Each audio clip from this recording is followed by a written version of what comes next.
Jangan kau ketawa. Lem toh, nah campur lem Korea. Tidak mau terbuka mulutnya. Pas ngelem, mabuk setengah. Dia ambil naik motor. Bayangkan kalau orang mabuk setengah naik motor. Dia listrik dikira aspal. Pak! Mati! Mati kafir kodongo.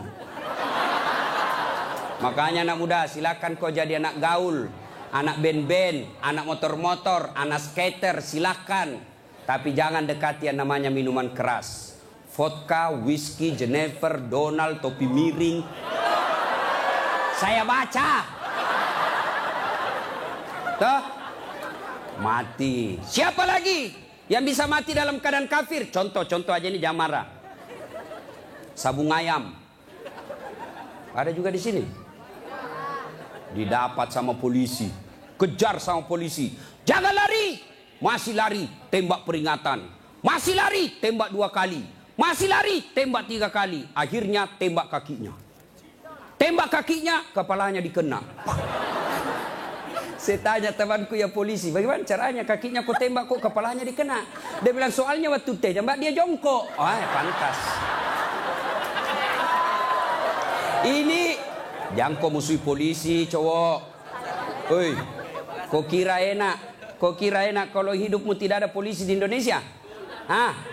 Rumahmu dirampok, istrimu dibunuh, anak gadismu diperkosa, hartamu dijarah. Kau datang ke polisi. Tolong polisi, tegakkan hukum, cari pelakunya. Apa kata polisi? Mohon maaf, baru saja polsek bubar. Jangan ketawa, saya serius ini. Toh? Pun kalau ada polisi yang minta-minta uang di jalan, biar anak SMP diminta juga uangnya, itu bukan polisi Indonesia, polisi film India. Itu film India kan 3 jam, nanti habis film baru dia datang.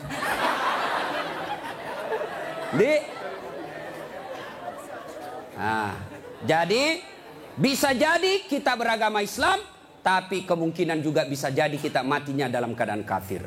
Wa qala idzan, Allah kemudian berfirman, bismillahirrahmanirrahim. Ya ayyuhalladzina amanu dukhulu fis silmi kaffatan wa la tattabi'u khutuwatis syaitan innahu lakum adu mubin. Wahai orang-orang yang beriman, masuklah engkau ke dalam Islam secara sempurna, bukan Islam pencitraan, bukan Islam pilpres, bukan Islam pilcaleg, tapi Islamlah secara benar. Tuh caleg kalau mau dipilih pasang baleho. Pasang baleho takbir. Fotonya dibalik kepalanya, siap jungkir balik untuk rakyat. Pret. Beleng-beleng. Tidak. Islamlah secara benar. Wala tattabi'u khutuwatis syaitan. Dan janganlah engkau ikuti langkah-langkah setan, karena sesungguhnya setan itu musuh yang nyata bagi kalian. Musuh kalian bukan ulama, musuh kalian bukan ustadz, musuh kalian bukan tentara, musuh kalian bukan polisi, musuh kalian bukan mahasiswa, musuh kalian adalah setan, dan setan itu musuh yang nyata bagi kalian. Kalau saya ceramah seperti ini, ada enggak setan di tengah-tengah kita? Ada. Orang ceramah masa ada setan? Ada, setannya bukan pocong. Tapi apa setan yang ada di tengah-tengah kita? Bentuknya handphone. Apa ibu? Orang sudah ceramah masih sibuk juga. Sudah 55 umurnya siaran langsung juga.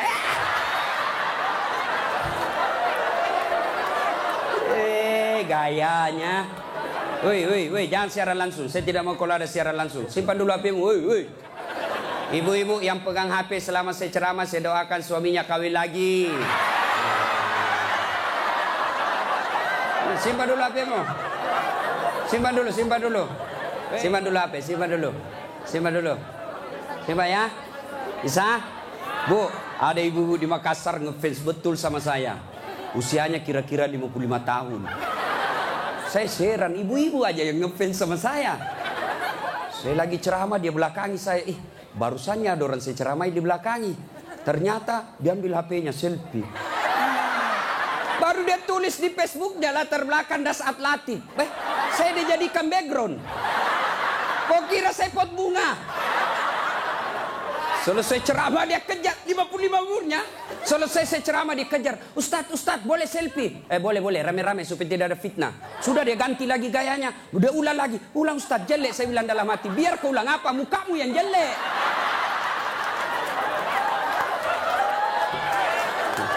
Selesai selfie. Langsung dia bilang, Ustadz boleh cium? Hah? Haram. Tidak boleh. Tidak nafsu Ustadz, cari barakah. Haram. Coba kau masih muda. Nakal. Simpan dulu HP ya, simpan dulu ya.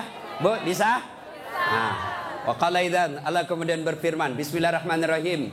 Innallaha wa malaikatahu yusalluna 'alan nabi. Ya ayyuhalladzina amanu sallu alaihi wa sallimu taslima. Sesungguhnya Allah dan para malaikatnya bersalawat kepada Rasulullah Muhammad sallallahu alaihi wasallam, maka wahai orang-orang yang beriman, bersalawatlah kalian kepada Rasulullah dengan sebaik-baik solawat. Saya mau dengar mana lebih kencang suaranya, ibu-ibu dengan bapak-bapak. Kita tanding malam ini, siap? Siap? Nah, yuk cowok-cowok, terutama ini cowok jomblo fisabilillah. Nah, kau diam dulu, kita dengar dulu ini ibu-ibu salawat ya. Ayo bu, ayo bareng-bareng bu. Salatullah salamullah ala toha Rasulillah. Salatullah salamullah ala Yasin Habibillah. Alhamdulillah. Ini bukan kencang, ini namanya syahdu. Suara begini yang kasih nafsu laki-laki. Makanya cewek, kalau kau ditelepon cowok, jangan kau kasih sahdu suaramu. Assalamualaikum, waalaikumsalam. Bagaimana orang tak nafsu sama kau? Lagi di mana dek? Di rumah aja kak. Kau tegas dong. Sebagai cewek muslimah, jangan kau mendayu-dayu. Assalamualaikum, waalaikumsalam. Lagi di mana? Di rumah. Ngapain? Apa tanya-tanya? Berhenti. Ini waalaikumsalam. Ibu-ibu diam, kita dengar ini cowok-cowok. Ayo, cowok jangan mempermalukan jenis kelamin. Ayo. Ayo. Diam ya, diam. Kita dengar ini cowok. Yuk. Salatullah salamullah ala toha Rasulillah. Salatullah ala Yasin. Masya Allah. Terima kasih. Sudah bi bos. Overdosis kok. Kita diam semua. Kita dengar ini di atas. Ayo. Duduk ngambil gaya loh. Ya, ayo bareng-bareng. Yuk. Lobet. Ini mau poligami, Fred.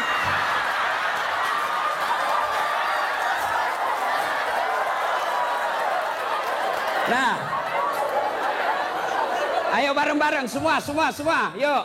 Salatullah salamullah ala toha Rasulillah. Salatullah salamullah ala Yasin Habibillah. Alhamdulillah, terima kasih. Dek, bisa ndak bedakan tadi mana suara cewek, mana suara laki-laki? Bisa. Kenapa bisa? Karena Allah kasih kita telinga yang lengkap sensor pembedanya. Dia bisa bedakan mana bunyi handphone, mana bunyi kentut. Tanpa kau pernah kursus. Woi cewek, mau ndak saya kasih handphone iPhone X Max 512 giga? Mau? Gratis, mau? Mau mana? Mau. Tapi pulsanya 5 juta ibu, mau? Tapi begitu saya kasih langsung tuli. Nah, mau diapa handphone kalau kau sudah tuli? Halo. Rusak lagi nih HP. Halo. Buka HP rusak, telingamu masalah. Berarti yang mahal bukan jaringan, yang mahal bukan seluler, yang bukan handphone yang mahal. Apa yang mahal? Telinga. Allah kasih kau gratis, tidak perlu kau bayar.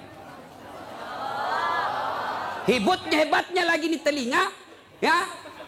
Tempatnya kiri kanan proporsional. Bagaimana seandainya telingamu satu di bawah pantat? Halo, ya Ustaz. Lagi di mana? Di rumah aja Ustaz. Ayo. Repot toh? Ya, repot. Makanya kita ucapkan alhamdulillah. Alhamdulillah. Woi, cowok. Woi. Mau saya kasih ini kamera, mahal ini kalau dikumpul semua, ratusan juta ini. Saya mengajar mata kuliah fotografi di UNHAS. Nih, ya. Kalau kau mau ngambil gambar, kau harus tahu berapa megapiksel kekuatan kamera kamu. Kau harus tahu berapa kekuatan cahaya di tempat itu. Kau harus tahu berapa kecepatan angin ketika ada kau ambil gambar. Kau harus tahu berapa jarak dari matamu dengan objek yang kau akan ambil. Apa ini kamera yang mahal? Bukan. Apa yang mahal? Mata. Allah kasih kau gratis, tidak perlu kau bayar. Hebatnya lagi di mata, begitu kau buka otomatis autofokus. Tidak perlu kau putar. Siapa ini? Oh, ternyata Felix Xiao. Wah, tidak perlu Pak. Otomatis. Dan hebatnya lagi di mata, Allah kasih kau sensor. Dia bisa bedakan mana istri, mana tetangga. Coba bayangkan, seandainya tidak bisa dibedakan, tertukar istrimu. Kenapa malam minggu lain-lain rasanya ini? Ternyata Satpol PP. Makanya kita ucapkan alhamdulillah. Alhamdulillah. Bos, saya mengajar mata kuliah public speaking. Hah? Praktikumnya itu pidato di depan saya. Wih, ada cewek, ada kawat di giginya. Saya biasanya di kampung pagar yang dikawat. Ini giginya dikawat. Saya tanya, apa namanya itu, Dek? Dia bilang behel. Oh. Lidah Sulawesi ini, Bos. Jangan kau paksa saya menjadi lidah Solo. Hah? Mahal itu, Dek. Ini 20 juta. Wih, 1 kali umroh.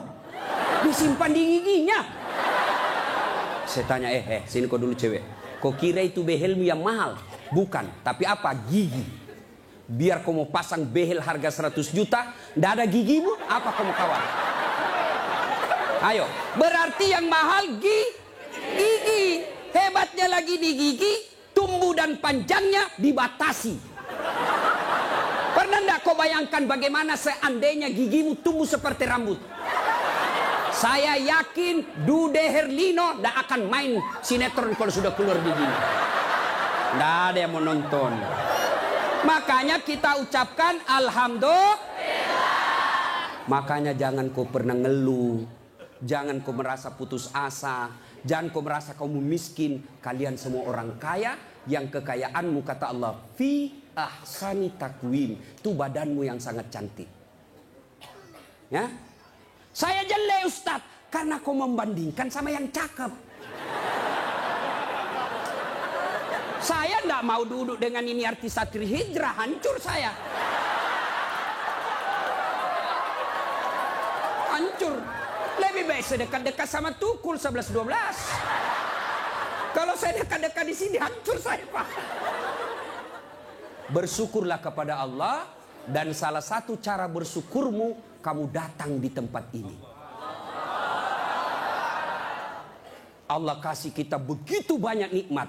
Sehingga Rasulullah pernah sujud, meneteskan air mata dalam sujudnya. Lalu Umar bertanya, ya Rasulullah, kenapa kau meneteskan air mata? Kata Nabi, karena saya tidak bisa membayar nikmat Allah dengan ibadah yang saya lakukan. Adakah yang bisa mengalahkan ibadahnya Nabi? Demi Allah, di kolong langit ini tidak ada orang yang hebat ibadahnya seperti Rasulullah Muhammad SAW.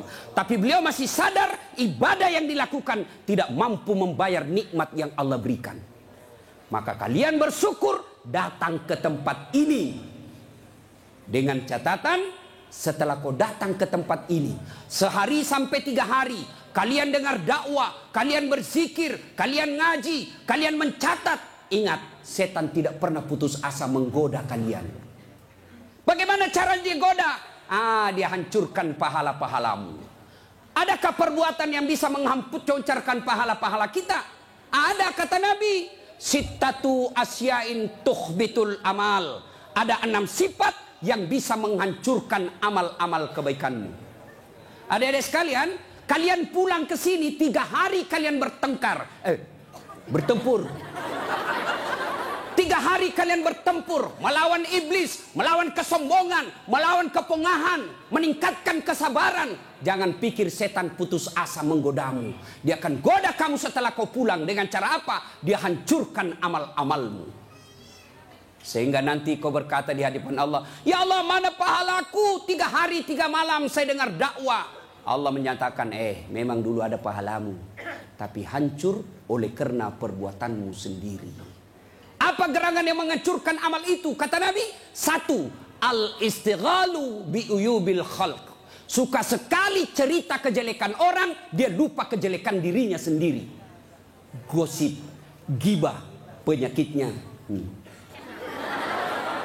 Bu ibu, Nabi ketika Isra Mi'raj diperlihatkan, bawa Nabi ke surga, Masya Allah banyak perempuan. Masuk ke neraka, na'udzubillah min zalik, lebih banyak lagi perempuan. Kenapa? Kata Nabi, karena 2 hal. 1, dia tidak mampu mensyukuri nikmat berupa suami. Dan yang kedua, dia tidak mampu menjaga mulutnya. Penyakitnya ibu-ibu. Saya aja lewat tadi masih ada yang gosip. Begitu saya dilihat, dia bilang, itu juga bajunya yang di YouTube. Sibuk. Kenapa? Saya pakai baju kok yang sibuk. Kang gosip.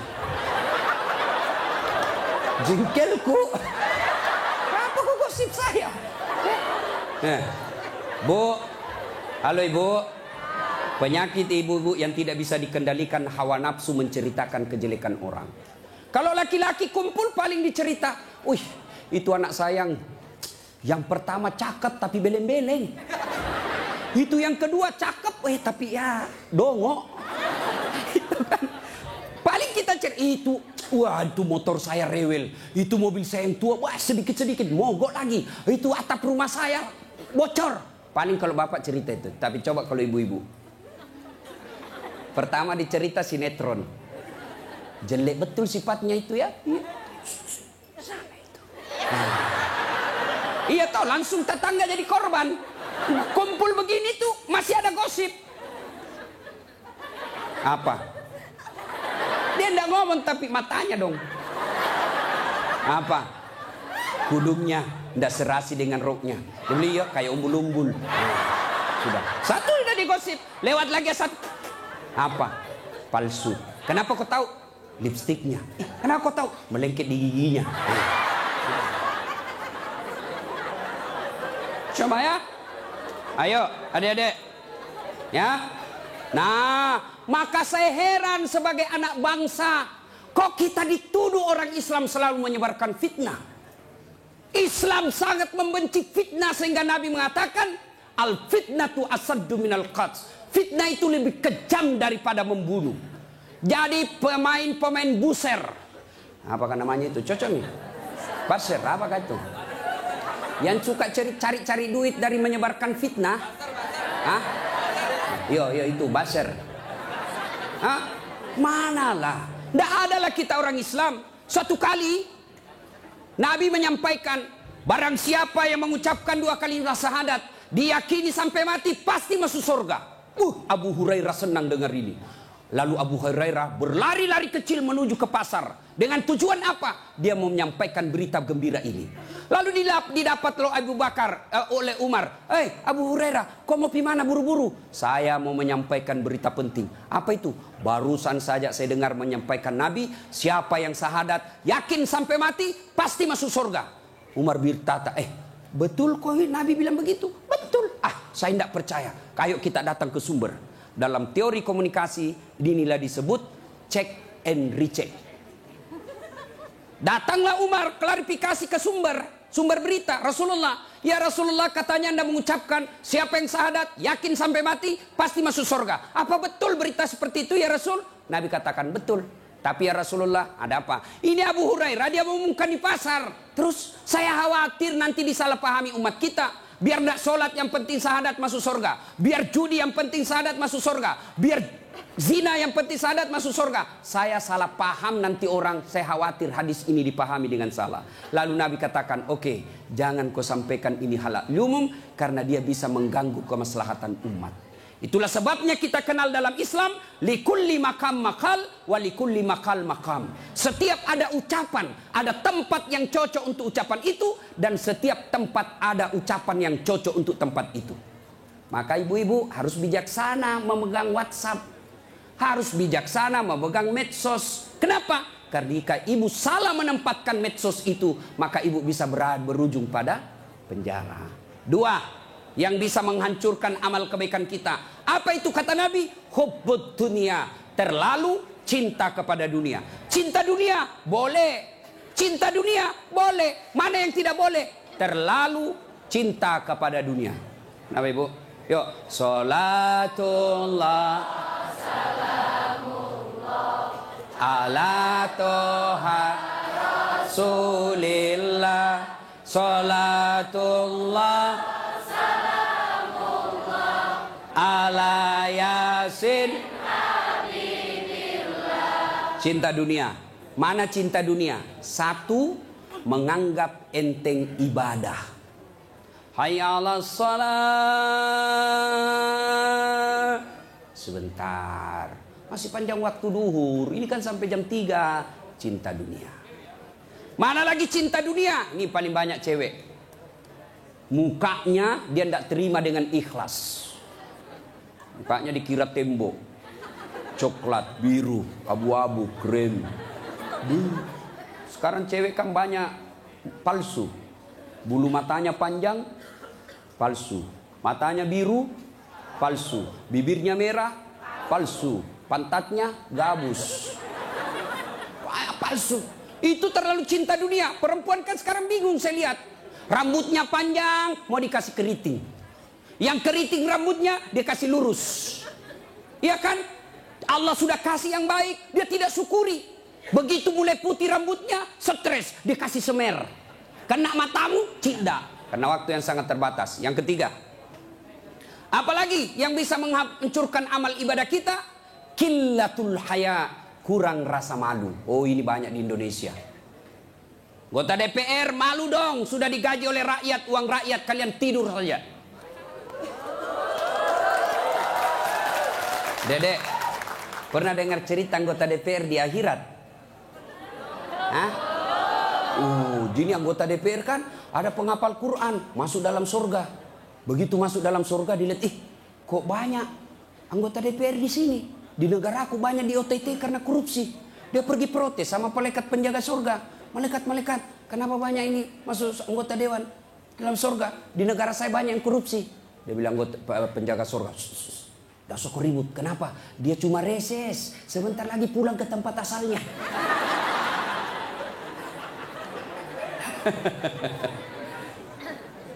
Terlalu cinta kepada dunia dilarang oleh agama.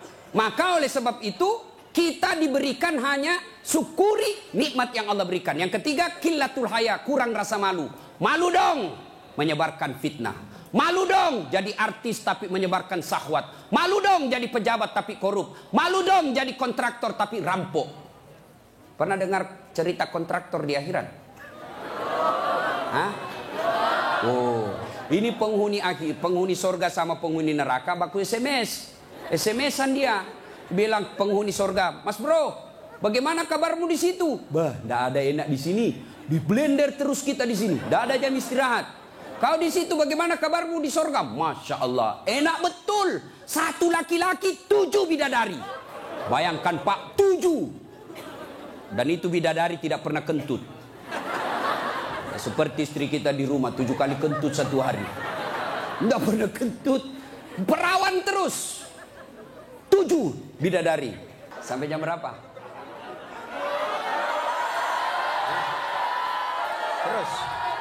Terus. Lalu kata penghuni surga, "Wah, enak betul di sini." Penghuni neraka, "Bolehkah kami jalan-jalan ke situ?" "Boleh." "Ya gimana?" Penghuni neraka kan kreatif. banyak solusinya. Gimana? Sudahlah, tidak usah cemas. Kami bikin jembatan dari surga, kamu juga bikin jembatan dari neraka. Kita ketemu di tengah. Setuju? Setuju. Lelang proyek. Keluar pemenang tender. Kerjalah. Hari pertama hancur juga ini, Ustaz. Aduh. Nasib sial saya ini malam. Uang merah kek.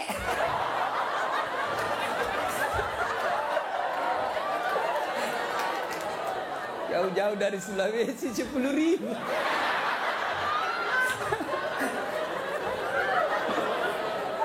Nah, lalu dia bilang, hari pertama proyek dari neraka selesai 50%. Hari kedua selesai 70%. Hari ketiga tuntas, efektif dan efisien. Selesai proyek. Sampai di tengah dilihat-lihat di proyek dari surga. Kenapa belum mulai-mulai? Dia teriak lah, ini dari neraka. Mas bro, kenapa kau belum mulai proyekmu? Kami sudah sampai di tengah sesuai perjanjian. Kenapa kau belum mulai? Kata penghuni dari surga, bagaimana mau dimulai? Pemborong, kontraktor, pengawas, panitia, ada semua di situ.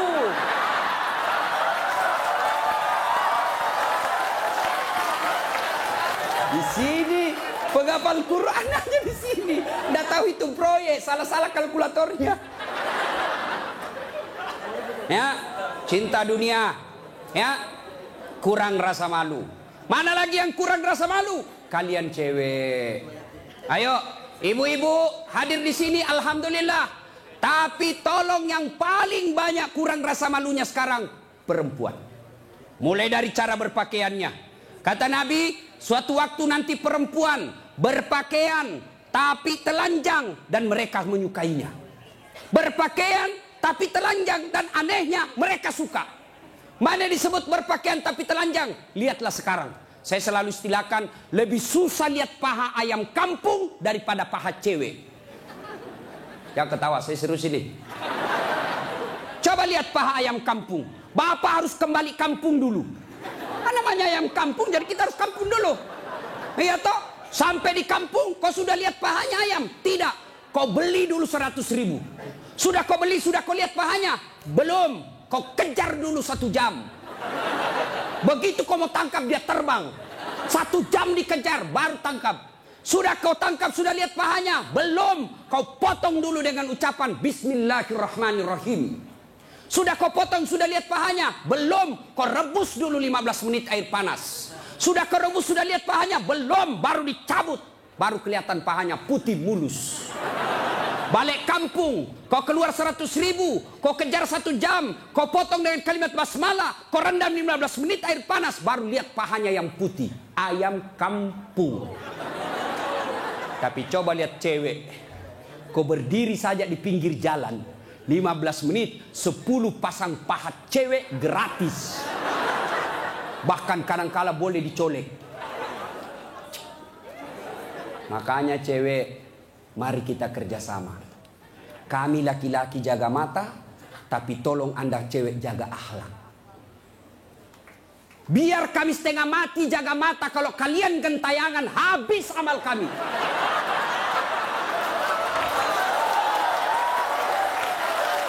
Ya. Saya kalau mau pergi mengajar di kampus, saya ngaji dulu beberapa ayat, sholat duha dulu 2 rakaat, baru 1 kilometer saya naik mobil hancur amalku. Sebelah kanan ketek, sebelah kiri dada, di depan paha. Nggak mungkinlah saya jalan terus begini. Tiang listrikku tabrak. Hei cewek, hei, mari kasihani mata kami. Dilihat, haram? Tidak dilihat, barang bagus.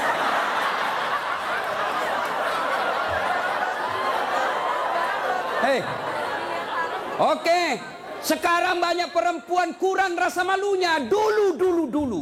Kalau ada perempuan hamil di luar nikah, dibuang dari kampungnya. Keluar kau menyebarkan aib. Itu dulu. Dulu perempuan meskipun belum pakai jilbab, tapi dia jaga harga dirinya. Saya zaman SMA kan belum ada jilbab. Kawan saya kalau jatuh ballpointnya, kan tidak pakai jilbab. Dia pegang dulu ini, Lalu dipegang roknya dibawa, baru dia dongkok begini. Dulu. Sekarang cewek dia sengaja memang itu pakai tipis kecil, jalan dia mau tabrak kita. Hancur. Maka kalian akhwat yang datang di sini pengajian selama 3 hari 3 malam, tolong selamatkan saudara-saudara kalian akhwat-akhwat supaya mereka tidak pakai begitu. Kalian tularkan itu jilbabmu kepada saudara-saudara semuslimah. Jangan kau biarkan mereka, dakwai mereka. Dia mau dengar atau tidak, kewajibanmu sampaikan, soal diamalkan urusan lain. Terutama juga yang pakai jilbab tapi tidak memenuhi syarat. Pakaian jilbab itu, pakaian menurut Islam itu ada 4 syaratnya. Nih dengar baik-baik yang mau bikin baju. 1 syarat pakaian itu nutup aurat. Alhamdulillah kalian semua nutup aurat. Mana auratnya perempuan? Seluruh anggota tubuhnya kecuali telapak tangan, telapak kaki. Ustadz itu pakai jilbab kelihatan lehernya, tinggal lehernya dibakar nanti. Ya, kelihatan pahanya nanti dibakar. Kalau cewek masih enak dilihat. Ini ada juga orang tua. Sudah mau ada cucunya.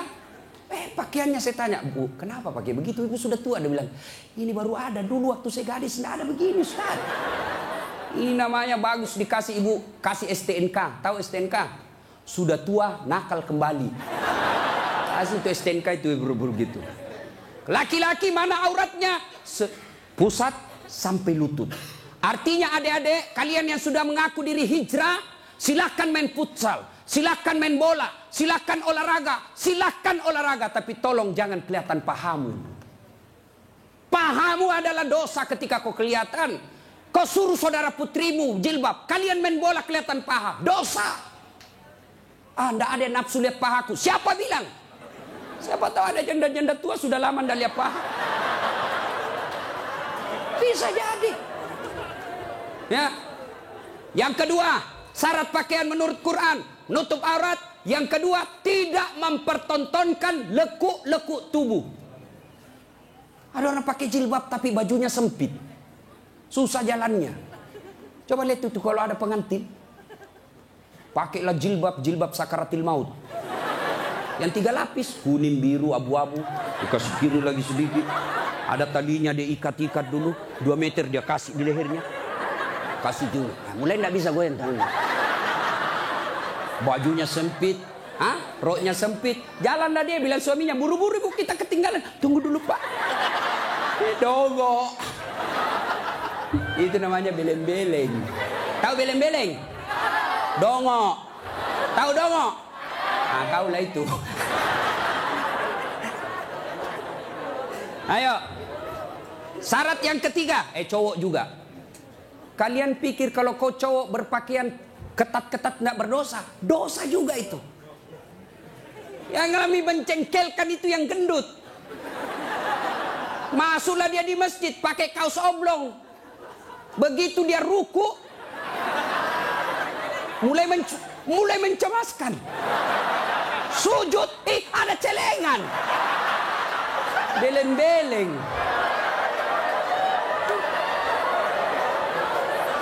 Nah, yang ketiga, syarat pakaian yang ketiga, saya ulang, tutup aurat, tidak mempertontonkan lekuk-lekuk tubuh. Yang ketiga, pantas.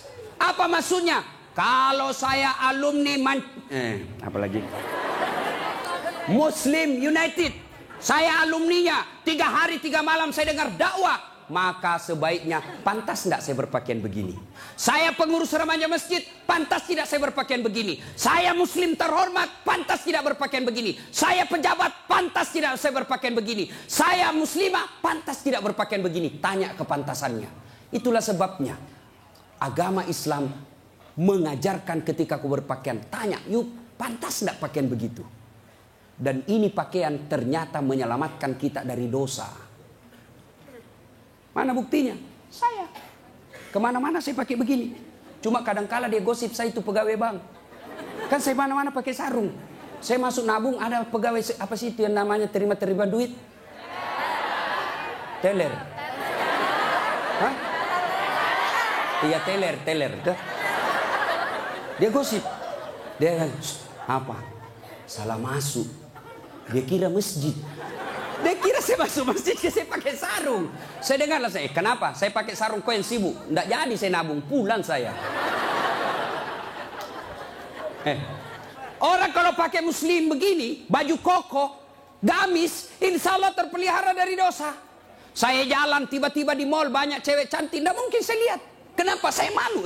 Masa Ustadz lihat yang cantik? Terpaksa dilihat, ya lihat sedikit aja. Sudah. Ayo, ibu-ibu, mau ndak suamimu terhindar dari tempat-tempat maksiat? Keluar, suruh pakai peci, pakai songkok, pakai gamis. Ndak mungkin dia pakai begini pergi main biliar. Maka suruh pakai itu. Ada di Makassar, saya sudah suruh pakai Ustadz, tapi di mobil dia ganti. Memang sudah tabiatnya itu, sudah bajingan. Yang keempat, syarat pakaian yang keempat adalah indah. Ternyata Allah tidak meninggalkan keindahan. Allah tidak melarang kita keindahan dalam berpakaian, tapi dengan catatan tertib aturannya. 1, tutup auratmu. 2, jangan kau tontonkan lekuknya. 3, pantas. 4, indah. Ini sistematis, tidak boleh ditukar. Sayang 1000 sayang kita bikin pakaian. Indah nomor 1, nutup aurat 19. Akhirnya pakaian kita seperti yang kita lihat sekarang ini. Yang di atas turun ke bawah, yang di bawah naik ke atas, ketemu di tengah, tipis, sempit, kecil. Dongo. Nah, qillatul haya, kurang rasa malu. Yang keempat, yang bisa menghancurkan amal kebaikanmu kata Nabi, qaswatul qalbi. Apa itu? Keras hati. Apa itu? Tidak mempan nasihat. Selesai dengar ceramah tidak ada perubahan. Apa malah dia bilang? Siapa panggil itu Ustadz dari Sulawesi? Saya. Lain kali tidak usah undang. Kenapa? Tidak enak ceramahnya. Kenapa? Masa 6 dia bahas, saya terus dia kena. Keras hati kau. Selesai dengar ceramah, larang merokok. Malah dia bilang, apa tahu rokok apa? Memangnya saya minta duitmu?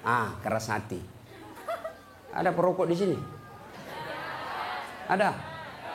Saya doakan kalian berhenti merokok. Coba dengar itu calon-calon istrimu. Biasa orang merokok kayak kurang kerjaan. Itu aja dikerja 10 menit. Dan saya kasihan kadang-kala kalau di bandara. Coba lihat tuh perokok, dikasih masuk kayak kotak-kotak, kayak belek-belek. Sendiri di dalam kan. Sekali-kali isap kunyah. Jangan kau sebarkan itu asapnya ke kita. Bolehlah kau merokok, silakan, tapi jangan kasih asapnya orang lain. Bagaimana caranya Ustaz? Kau bawa kresek.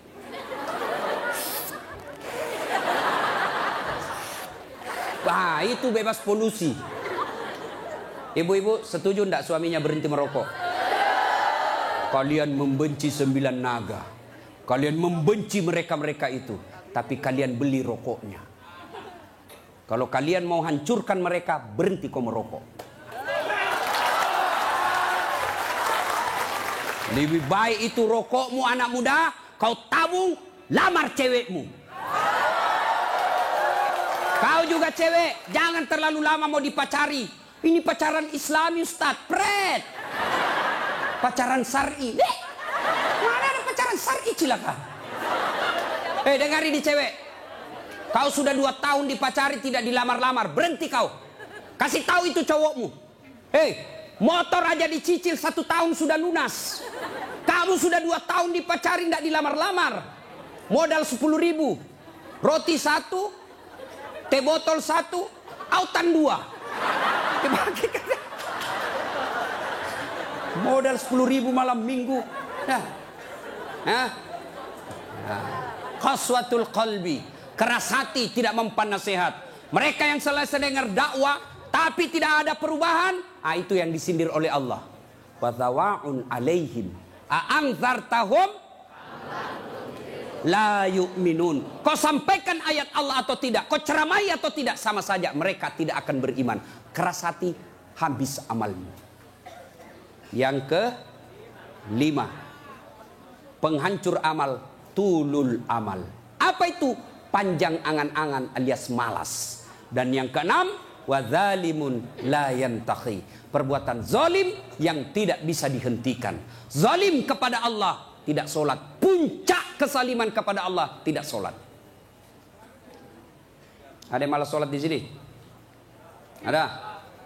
Hei adik-adik, mau jadi direktur, mau jadi pegawai, mau punya rumah yang mewah, gampang. Perbaiki sholatmu. Kecil buat Allah kasih kau mobil, kecil buat Allah kasih kau rumah yang mewah. Allah cuma minta sempurnakan sholatmu. Ada di sini yang tidak ada masalah? Ada? Ini malah muka-muka penuh masalah semua ini.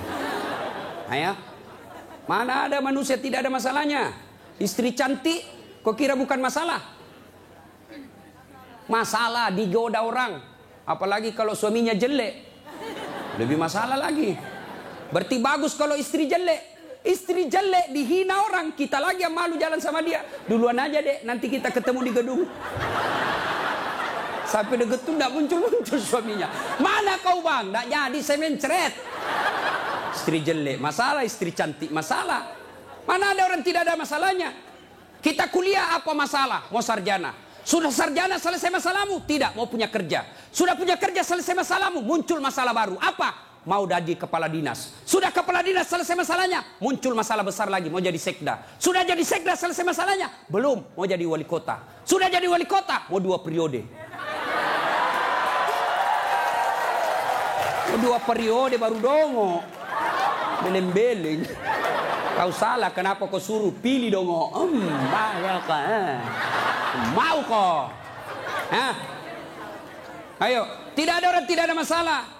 Ya, maka Allah tidak mengatakan, hei Das'at, ada masalahmu, kau puasa dulu. Tidak. Hei Das'at, ada masalahmu, kau jadi dokter dulu, kau jadi insinyur dulu, kau kaya dulu, kau anggota DPR dulu. Allah tidak menyatakan itu. Allah cuma minta 2. Ista'inu bisawri wassalah. Sabar, perbaiki solatmu, saya yang selesaikan masalahmu. Itu janji Allah, bukan janji caleg. Kalau caleg mau dipilih, dibagi-baginya kartu namanya. Pilih saya, pilih saya. Ada masalah, telepon saya 24 jam. Begitu terpilih, dia ganti nomor HP-nya. Allah janji, pasti Allah tepati. Allah cuma minta, ada masalahmu cewek, kau risau soal jodoh, yuk perbaiki solatmu. Cowok, ada masalahmu, kau sudah sarjana, tidak dapat kerja, yuk sempurnakan solatmu. Saya sudah solat Ustaz. Betul kau solat tapi tidak ikhlas. Hayya 'alas shalah. Asar lagi. Barusan duhur, kau tidak ikhlas. Saya sudah sholat Ustaz. Betul kau sholat tapi main-main. Mana buktinya? Allahu Akbar. Alaikum. Ya kana mulian. Siratal ladzina. Kau ketawa karena kau bayangkan dirimu. Nah, siapa yang ngajar kau sholat begitu? Sampai ada yang tanya saya ibu-ibu, Ustaz boleh enggak sholat? Panas Ustaz di rumah, enggak ada AC, enggak ada kipas. Sholat duhur boleh enggak tidak pakai BH? Boleh, tapi kau tidak beradab namanya. Boleh. Bayangkan kalau kau ruku. Yang ketawa cowok, ini barengan laki-laki perempuan. Boleh, tapi tidak beradab namanya. Itu kau tidak ikhlas. Saya sholat Ustaz, betul kau sholat. Tapi sholatmu ya tidak seperlunya. Ayo sholat Allah.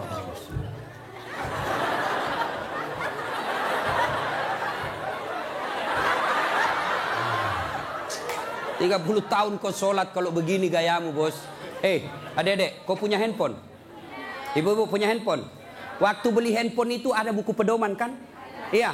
Dan di situ dicatat merah tebal buku pedoman petunjuk pemakaian handphone.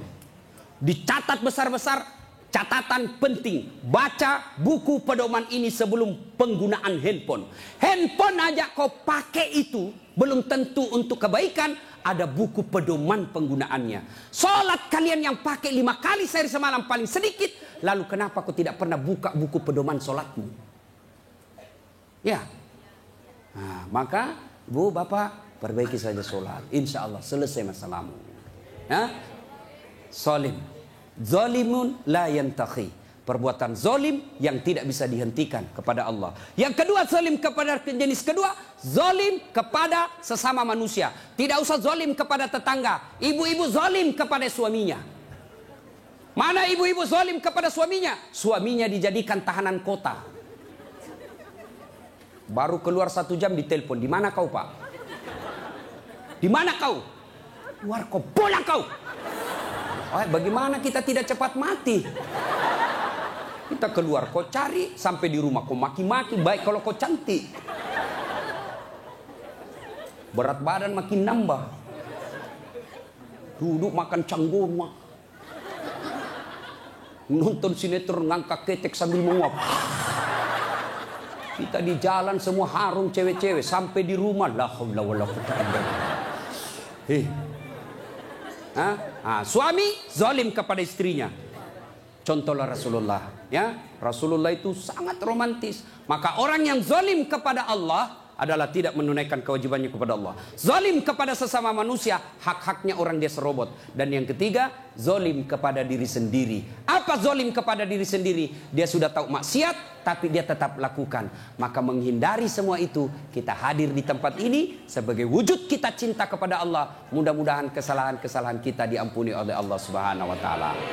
Banyak yang ingin kita sampaikan, tapi waktu jualah yang membatasi kita. Insya Allah lain waktu dan kesempatan kita akan lanjutkan. Kalau masih mau dengar ceramah saya, gampang. Gimana caranya, Ustadz? Ambil handphonemu, buka YouTube, tulis nama saya Das'at Latif. Keluarlah ceramah saya ratusan. Sudah itu jangan lupa kasih tanda begini. Yang ketawa, saya serius ini bos. Yang kau kasih begini. Kalau kasih begini, dia cari kau malaikat pencabut nyawa. Masa ceramah kau kasih begini? Dah enak perasaan kau lihat ceramah mata kasih begini bos. Kalau kau tidak senang, ya sudah, tidak usah komentar. Cuma cepat habis kuota, 1 jam habis menguras kuota. Maka saya sediakan ceramah yang tidak menguras kuota. Gimana caranya? Follow saya di Instagram. Das'at Latif 1212. Das'at Latif 1212. Sudah ku follow Ustaz, tidak mau terputar ceramahmu. Hakul yakin dada datamu. Kau beli kuota dulu ya. Sudah ibu bapak, mudah-mudahan ada manfaat. Sebelum kita akhiri, mari kita kirimkan suratul Fatihah kepada Rasulullah Muhammad SAW. Khasiat dan keutamaannya kita ikhlaskan untuk mereka yang merintis pembangunan masjid ini. Yang terkenallah masjid ini seluruh jagat Indonesia. Masjid ini adalah masjid pergerakan umat Islam di Yogyakarta. Mari kita doakan. Mudah-mudahan orang-orang yang berpartisipasi dalam pembangunan masjid ini dan pelaksanaan acara ini, Allah mudahkan hidupnya, Allah balas segala kebaikannya, Allah angkat derajatnya, dan jika kelak menghadap kepada Allah, Allah hadapkan dalam iman dan Islam. Al-Fatihah. Bismillahirrahmanirrahim.